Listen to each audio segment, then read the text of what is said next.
What's up, guys? It's Cyan. We're back, and we're going to take a look at Ningendo today.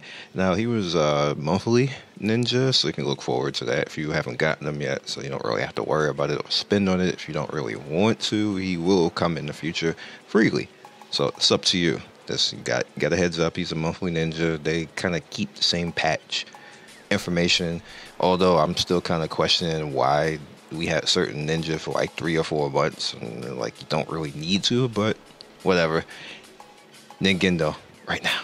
All right, so we're gonna go in, get him up.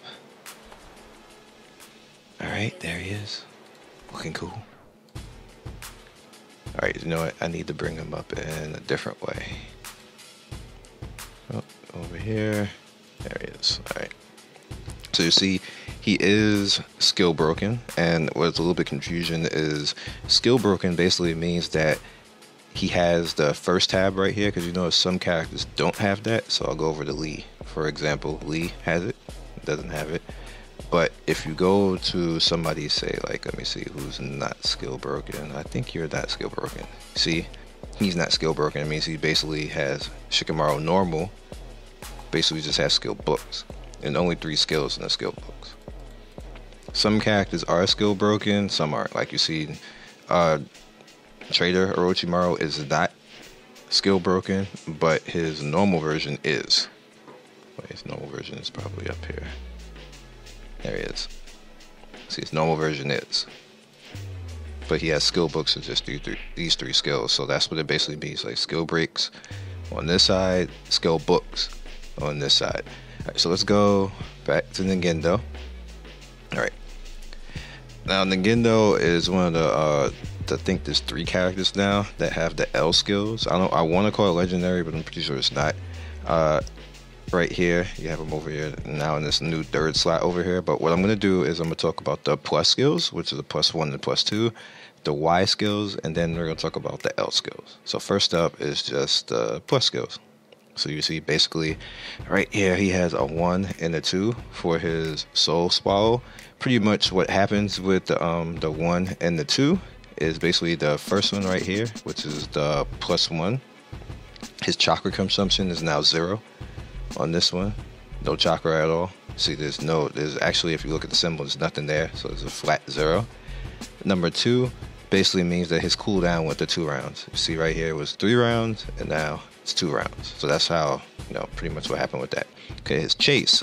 Now his chase is interesting because you would think that it would give him more overall, but what it does is, what it does is basically it allows him to do 20% extra damage on top of what he already does. He already does the knockdown, the immobile, so he does 20% extra damage, and the second +1 is 60% extra damage, which is I mean that's cool because he chases twice. So I guess if they made him chase 3 times, that would be some extra cheese, but it doesn't do that.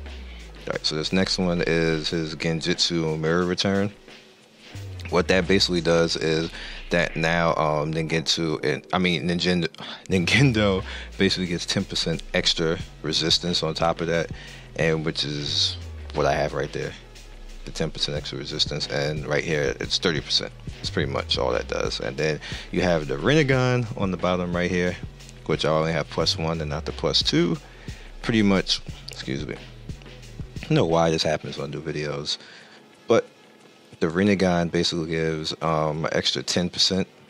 Let me go over here so you can see it. Extra 10% critical rate for 5 rounds on all the rest of the Rinnegan units in the group, and the second one gives 25%. It's pretty much all it really changes. So you're probably like, bro, that didn't really do anything, but it's what it is. So let's go to the Y's back up here. The Soul Swallow. See, basically I have the Y1, which is the cool one, but the first Y, it pretty much creates a shield of 50% for itself, and at the end of the round, the units attacking will get 20% chance to get chaos. So if you pretty much attack him, there's a 20% chance that you're gonna get nailed. So you go to this one, and it just basically goes up to 45%. and doesn't really do anything else besides that. So that's pretty cool. He's defensive. That pretty much allows him to be in the front line. It screws people hard like that if they get chaos. So like, you know, there's like a 45% chance of getting chaos. So he can be a frontline ninja and screw people up. That's pretty cool. He's a pretty cool tank. You can see I got him 4-star. So I'm actually gonna put him out in my ranked battle team because that works out a really good deal.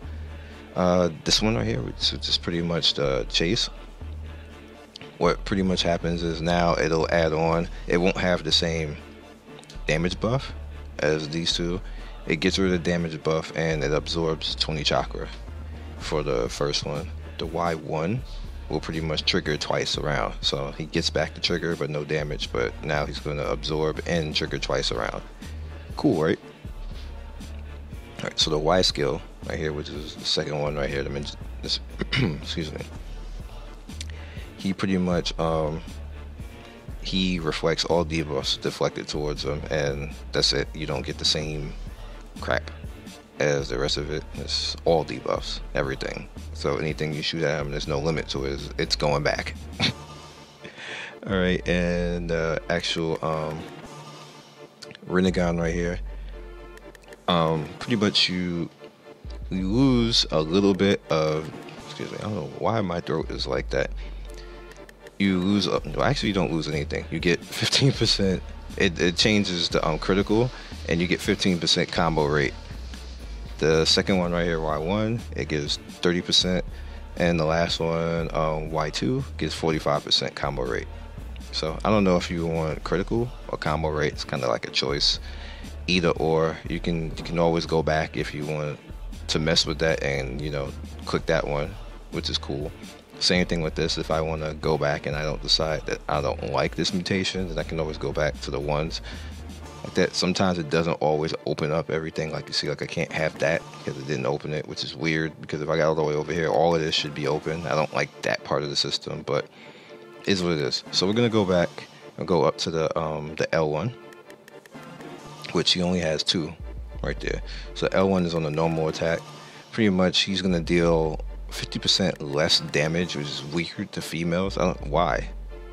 Like, I don't understand. At this point, I don't understand what's the point of that.